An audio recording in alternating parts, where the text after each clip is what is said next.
monde. Pour tous ceux qui ne me connaissent pas, je m'appelle Ella. Je tiens une boutique de lithothérapie sur Plaisance. Je suis énergéticienne et je mène des conférences sur la loi de l'attraction. Parce que tout ce qui est sur la loi de l'attraction, ben, c'est mon dada. C'est quelque chose que j'adore. Et je pense que c'est quelque chose d'assez intéressant à apprendre et de pratiquer dans la vie de tous les jours. Et surtout que ça englobe pas seulement attirer de l'argent comme on entend parler souvent sur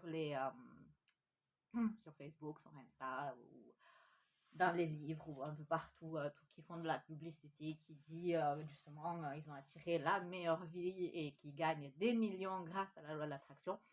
Ben écoute, moi je pense que ça c'est une petite surface de ce que c'est vraiment la loi de l'attraction et je trouve que c'est quelque chose de beaucoup plus intéressant que ça et quelque chose qui peut nous servir dans la vie de tous les jours. Donc voilà qui je suis. J'ai grandi à Bali. Je suis partie à l'âge de 11 ans et à 18 ans, j'ai commencé à pratiquer des soins énergétiques, faire énormément de conférences sur le développement personnel, car j'adore ça. Tout ce qui est la psychologie humaine et comment le cerveau fonctionne, c'est un de mes dadas aussi. J'ai fait des conférences sur les fréquences cérébrales aussi à l'époque, quand ça venait juste de sortir. Et ça a regroupé de comment méditer d'une meilleure façon et comment manifester justement ce qu'on a envie de manifester dans sa vie et comment se soigner soi-même. Donc voilà pour le petit topo de qui je suis. Aujourd'hui, je voulais faire une vidéo sur un sujet qui me tient à cœur, ou pas trop, ouais, un sujet qui me tient à cœur, on va dire. Il y a quelques jours, je me suis posé la question, c'est quoi la différence entre les âmes sœurs et les flammes jumelles? Je me demande s'il y en a d'entre vous qui vous êtes posé cette question et qui sont encore en train de se poser la question ou qui peut-être ont des petites informations. Donc, si vous avez de quoi discuter et de commenter en dessous pour élargir justement les expériences de chacune, car c'est très intéressant d'apprendre toutes les expériences de chaque personnage, de chaque personne qui ont vécu ce genre de confrontation ou ce genre de choses. Pour ceux qui sont en plein dedans, peut-être ça peut les éclairer aussi et aider à comprendre les relations avec les personnes qui sont avec. Donc, il y a quelques jours, moi, je me suis posé la question, j'étais dans ma salle de bain, c'est là où je me pose beaucoup de questions, et je me suis dit, tiens, il faudrait que je me documente un peu plus sur la différence entre ces deux relations. Et il y a quelques jours, justement, il y a une fille qui est venue dans la boutique, là, une copine à moi, et qui m'a dit qu'elle avait fait une conférence sur les âmes sœurs. Et du coup, je dis, bon, ça tombe bien parce que je me posais justement la question et j'avais envie de savoir un peu plus l'expérience des autres personnes. Parce que je n'arrivais pas à voir vraiment c'était quoi la différence en fait.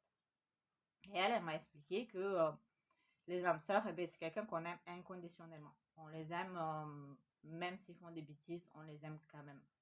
On les aime pour qui ils sont et nous, ils nous aiment pour qui on est. Donc, il n'y a aucun jugement avec les âmes sœurs. Et ben, comme on dit âme sœur, ben, c'est comme si on aimait notre fratrie, c'est notre famille. C'est comme si on aimait notre frère, notre sœur. Et on a cette complicité avec la personne. Je pense que avec les âmes sœurs aussi, on n'a pas besoin de, comment dire, qu'on s'appartient. On n'a pas besoin vraiment d'être ensemble en couple parce que du coup, on a cet amour inconditionnel. Donc, chaque personne est libre et on les aime, même s'ils sont avec quelqu'un d'autre, et on est heureux pour eux s'ils sont heureux. Et ça, je me suis rendu compte parce que du coup, dans ma vie, j'ai rencontré trois âmes sœurs.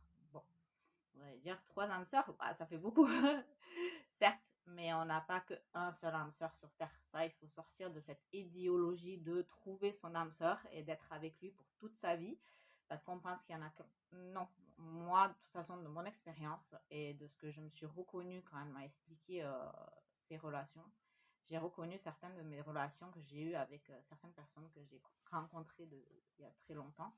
Et c'était ce genre de relation qu'on avait ensemble. C'était vraiment une relation sans conflit, sans conflictuel. Et on apprenait l'un de l'autre, mais vraiment sans conflit. C'était des apprentissages très divers, on va dire. Ils m'ont appris beaucoup, beaucoup de choses, mais il n'y avait pas de conflit, donc c'était très fluide et c'était assez chouette. Donc voilà, pour le topo âme sœur, si vous vous reconnaissez un petit peu dans votre relation ou que vous pensez avoir déjà rencontré des âmes sœurs dans votre vie, bah, dites-moi sous les commentaires en dessous, parce que comme j'ai dit tout à l'heure, c'est toujours intéressant d'avoir plusieurs avis de plusieurs personnes et plusieurs expériences pour élargir ses connaissances. Et s'il y a des gens qui se reconnaissent justement dans cette relation, ben, vous pouvez commenter aussi, parce que voilà, comme j'ai dit, c'est intéressant d'avoir les avis des autres personnes. Pour ce qui est flamme jumelle, ben pareil, j'en ai rencontré 4 dans ma vie. Et oui, on a plusieurs flammes jumelles aussi. Donc, sortez de l'idéologie de j'ai rencontré ma flamme jumelle, c'est la personne que je dois passer le restant de ma vie avec et que c'est comme ça. Non, on a plusieurs âmes jumelles parce que du coup, on fait plusieurs contrats avec plusieurs personnes. Une âme jumelle, c'est vraiment un contrat qu'on fait ou un échange de quelque chose. Alors moi, ce que je peux vous dire dans les rencontres que j'ai fait, la première flamme jumelle que j'ai rencontrée, c'était électrique. C'était très intense. Et quand j'étais pas avec cette personne, ben, c'est comme si ma moitié avait disparu. C'est comme si j'avais perdu toute énergie. J'étais fatiguée, je ne pouvais même pas me lever. Je dormais toute la journée et dès que la personne revenait, ma mère l'appelait, parce que j'étais jeune, hein, j'avais 15 ans, ma mère l'appelait ma vitamine C. Parce que dès que la personne a passé le pas de la porte, eh bien, je sautais du lit, j'avais retrouvé toute ma vitalité et toute mon énergie. Donc l'échange que j'ai fait avec cette personne, je crois que c'était vraiment sur le fait de l'envie de vivre, l'envie de rester en vie. Donc on avait fait peut-être un échange là-dedans. Je ne peux pas vous en dire plus parce que j'ai pas fait de soins concrets avec cette personne et quelque chose que je devrais peut-être faire bientôt. L'autre flamme jumelle que j'avais rencontrée, et ben du coup, on avait fait un échange assez particulier. Euh, quand euh, quand j'étais avec lui, et ben financièrement, je voulais pas avancer dans la vie. Bon, j'arrivais pas à avancer dans la vie parce que du coup, je lui donnais toute la responsabilité de me tenir financièrement. Et lui, quand il était avec moi, il grandissait pas spirituellement parce qu'il avait donné toute sa responsabilité de grandir spirituellement à moi. Donc on avait fait cet échange, on était fatigués l'un et l'autre, on se le reprochait souvent et c'était une relation très destructeur parce que du coup on savait pas du tout qu'est-ce qui nous arrivait. C'était une relation très intense, on se remettait ensemble, on se séparait à chaque fois parce qu'une fois qu'on était séparés, on voyait le potentiel dans l'autre personne et on reconnaissait une personne et on se reconnaissait à l'intérieur de cette personne et du coup ça faisait comme un aimant. Donc une relation très difficile à couper et à arrêter. Même si on a essayé plusieurs fois, ben, quand on se retrouvait, ben, vu que chacun montait dans ses grades et on brillait chacun, ben, quand on se retrouvait et qu'on faisait un, ça faisait comme un aimant en fait et du coup c'était limite très intense, d'accord. Et du coup, ben, moi, j'ai fait un soin avec une personne qui m'a beaucoup aidée, qui me suit depuis pas mal de temps, qui m'a fait comprendre en fait qu'on avait échangé ça et on avait échangé nos éléments aussi. Donc moi, je lui avais donné mon vent. Donc le vent, c'était pour briller dans la lumière et lui, il m'avait donné son feu ou ainsi de suite. Donc on s'était échangé nos éléments qu'on avait besoin à l'intérieur de nous pour continuer à vivre. Donc, du coup, ben, j'ai rendu tout ce que je lui avais pris et lui m'a rendu tout ce que il m'avait pris. Pas pris vraiment parce que on donne et on échange. Donc, il n'y a pas de je t'ai pris ça. Non, il n'y a pas de cette histoire. C'est que dans une ancienne vie ou au-delà, je ne sais pas où on fait ce genre de truc, on s'échange des choses. Et du coup, ben, quand on se rencontre, et ben, du coup, ça joue sur nos personnalités, ça joue sur notre être, ça joue sur beaucoup de choses. L'autre personne que j'avais rencontrée, c'est une femme du Metz, c'est une fille. C'était très intense aussi quand on vivait des choses en même temps. Alors du coup, si moi j'avais un problème, après elle, elle suivait par le problème. On suivait les mêmes émotions aussi. Et là, c'était un échange qu'on avait fait vraiment sur les capacités et les dons. Finalement, on était très bien ensemble au début. Pendant 4 ans, ça a duré cette relation, elle était chouette. Et à la fin, ben, elle est devenue toxique. Parce que voilà, avec les flammes jumelles, il faut savoir que c'est notre miroir aussi. Donc c'est un peu compliqué de se voir l'un dans l'autre à chaque fois. Et du coup, ben, où il y en a un qui continue à briller, qui l'autre se fait écraser et qui se fait descendre. Et du coup, ben, parce que il y a ce reflet constant et que c'est fatigant d'avoir ce reflet constant. Et du coup, malheureusement, eh ben, si on ne fait pas le travail sur nous, sur le reflet constant, il y en a un des deux qui s'anéantit et l'autre qui continue à monter. Et après, il y a une grosse cassure parce qu'il y a un ras-le-bol, un coupure du contrat et un ras-le-bol d'être ensemble parce qu'il y en a un qui est fatigué. Donc, du coup, là, l'échange, c'était vraiment sur les capacités, les dons qu'on s'est échangés l'un à l'autre. Donc, du coup, pareil, ben, on a fait le nécessaire, du coup, pour que je rende qu'elle m'avait donné et qu'elle me rende ce que je lui avais donné. L'autre flamme jumelle que j'ai rencontrée, c'était sur l'amour sacré.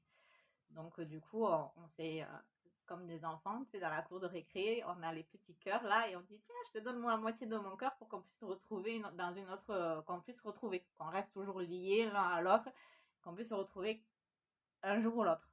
Et là, c'était pareil. Là, on avait fait cet échange de notre cœur. Du coup, je lui ai donné la moitié de mon cœur et lui m'a donné sa moitié de son cœur. Donc, quand on s'est rencontrés, ça a fait un cœur uni. Donc, ça a fait une grande intense d'amour inconditionnel. Et c'est quand cette personne était sortie, ben, j'ai reçu une tristesse très profonde. C'était comme si ma moitié avait disparu. C'est comme si j'avais perdu la moitié de mon cœur. Et c'était très, très intense jusqu'au jour que j'ai justement fait le nécessaire pour lui rendre sa moitié et qui me rend mon autre moitié de cœur. Donc, c'est ce genre de choses qu'on fait avec ces flammes jumelles. On s'échange des choses et on est aussi on est jumelles. Donc, du coup, il y a un effet miroir très intense avec ces personnes. Donc, ça peut être, pardon, la relation peut se jouer sur plusieurs façons. Ou ça peut être waouh, et on se retrouve et on a l'impression de retrouver sa moitié et on vit les mêmes choses, on voit les mêmes choses. Dès que l'autre personne elle se sent mal, on le ressent parce qu'on a cette connexion intense et tout ça. Ça peut se jouer comme ça et c'est très très waouh, c'est très incroyable. Et à bout d'un moment, ben, de toute façon, s'il y en a un qui travaille, si on ne travaille pas l'un sur l'autre, parce que le but c'est d'apprendre l'un de l'autre avec ces effets miroirs, ben, il y a un clash qui se passe. Il y a un gros pétage qui se place et il y en a un qui part. Ça, c'est une sorte de relation que tu peux avoir avec des flammes jumelles. Une autre relation que tu peux avoir avec les flammes jumelles, c'est une relation où c'est très conflictuel. C'est très compliqué parce que du coup, la personne en face de nous, pardon, nous relève, nous fait remonter toutes nos peurs, tous nos doutes, tous nos blessures à l'intérieur de nous. Elle ne le fait pas exprès, parce que personne ne fait ce genre de choses exprès, hein, mais elle reflète tout ça. Et nous, on reflète aussi tout ça pour cette personne.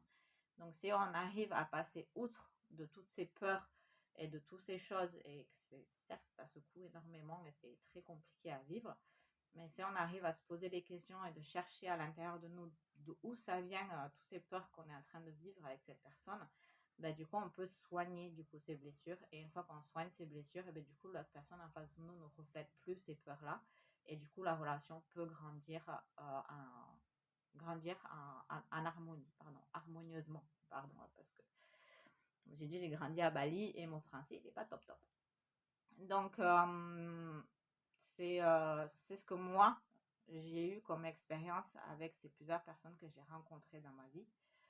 Et du coup, j'en parle à propos de mes expériences et ce que j'ai ressenti moi. Donc, c'est pour ça que je vous dis, ben, si vous avez, vous, d'autres expériences avec ce genre de cas, n'hésitez pas à me laisser des commentaires en dessous et on pourrait peut-être en discuter et agrandir justement l'un de l'autre et échanger chacun nos expériences de ce qu'on est en train de vivre pour aider justement les autres personnes qui sont en train de vivre cette situation et qui se posent plein de questions et qui ne connaissent pas du tout ce que c'est.